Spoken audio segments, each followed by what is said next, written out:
अस्सलाम वालेकुम रहमतुल्लाह। चंद्रयान 3 जो कि इंडिया का स्पेस मिशन था तीसरा, वो कामयाबी के साथ चांद के ऊपर लैंड कर चुका है। सबसे पहले तो हमारी तरफ से इंडिया को इस चीज़ की मुबारकबाद कि वो कामयाबी के साथ इस मिशन को पूरा कर सके। और दूसरे नंबर पर अब मैं अपने पाकिस्तान की बात करता हूँ।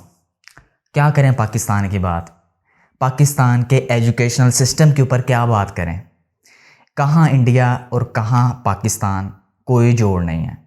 अगर क्रिकेट की बात करें ना, तो मैं अक्सर सोचता हूँ कि क्रिकेट के अंदर किसी किस्म का कोई जोड़ नहीं है।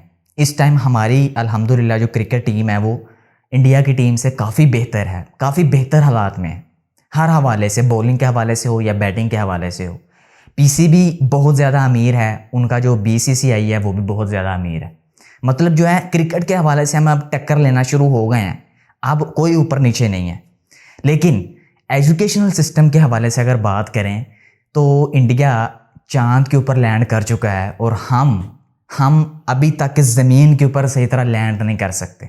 मैं आज ही सुबह ये एक पोस्ट पढ़ रहा था कि जितना खर्चा इंडिया ने अपने चंद्रयान 3 मिशन के ऊपर किया है, 40 अरब रुपए से ज़्यादा इंडिया ने इस स्पेस मिशन के ऊपर खर्च किया है। और अगली ही लाइन में मैं ये पढ़ रहा था कि हमारे वज़ीर आज़म जाते जाते हमारे MNAs के अंदर, पूरे पाकिस्तान के जितने भी MNA हैं उन सब के अंदर 40 अरब रुपए से ज़्यादा की रकम तकसीम करके गए हैं। मैं आज पता नहीं अब ये झूठ है ये सच है, बट जैसे हमारे पाकिस्तान के हालात हैं ना, ये मुझे खबर सच्ची लग रही है कि हमारे वज़ीर आज़म साहब 40 अरब रुपए से ज़्यादा हमारे MNAs के अंदर तकसीम करके गए हैं और इंडिया ने 40 अरब रुपए खर्च करके चांद के ऊपर कामयाबी के साथ जो है वो लैंड भी कर चुका है।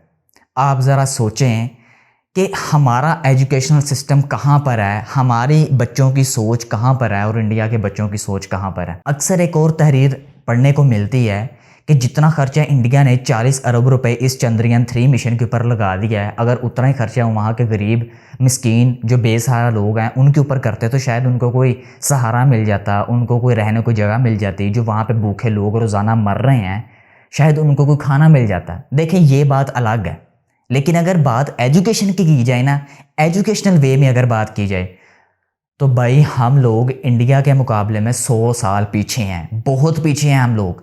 इतना पीछे हैं कि अगर हम 100 साल तक भी मेहनत करते रहे ना और वक्त रुक जाए फिर भी हम इंडिया के बराबर ना पहुंच सके। हमारा एजुकेशनल सिस्टम सिर्फ कहाँ तक रह गया है, 5500 वीडियोस बरामद हो गई, निकोटीन निकल आई, आइस निकल आई, प्रोफेसर जो है गुंडे बन गए, प्रोफेसर दरिंदे बन गए, उस बंदे ने, उस पीर ने उस लड़की की इज्जत लूट ली। बस ये कुछ रह गया हमारा पाकिस्तान में।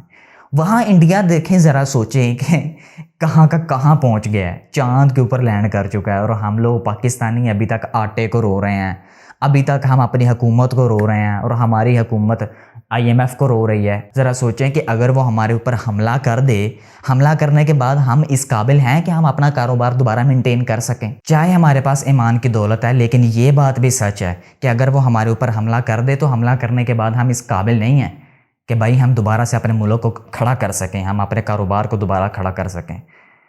ये बात हमारे लिए बहुत पस्ती की बात है।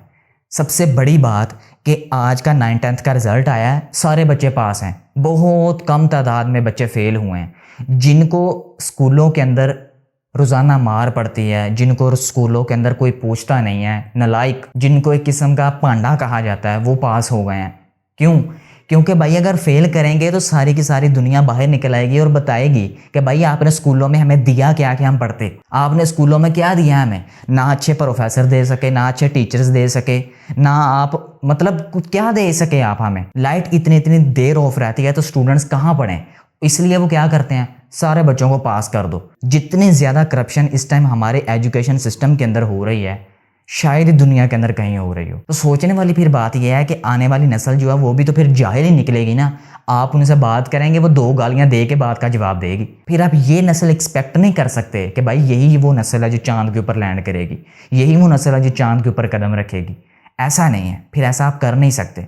बहुत सारे जो तंग जहनी लोग हैं वो ये फतवा देते हैं कि जी अल्लाह की कुदरत को आप छेड़ने गए हो, आप अल्लाह ताला की कुदरत है चांद, तो आप उसके ऊपर कदम रखो। इसका मतलब ये है कि आपने अल्लाह ताला की हद पार कर दी। ये तमाम बातें करके तो आप अपने तरक्की के रास्ते में खुद रुकावटें भाई बना रहे हैं कि भाई हम वो काम करना नहीं चाहते, क्योंकि बातें पीछे ये हैं हमारा आटा पूरा नहीं हो रहा, घी पूरा नहीं हो रहा, तो ज़रा सोचे कि हम लोग वो बनेंगे कि हम चांद के ऊपर लैंड कर सकें। तो ये थी आज की थोड़ी सी अपडेट। तो इंडिया को इस चीज़ की मुबारकबाद। ये एजुकेशनल हवाले से मैं कह रहा हूँ, किसी और हवाले से मैं बात नहीं कर रहा। तो ये हमारी थोड़ी बहुत आजकल की अपडेट्स हैं।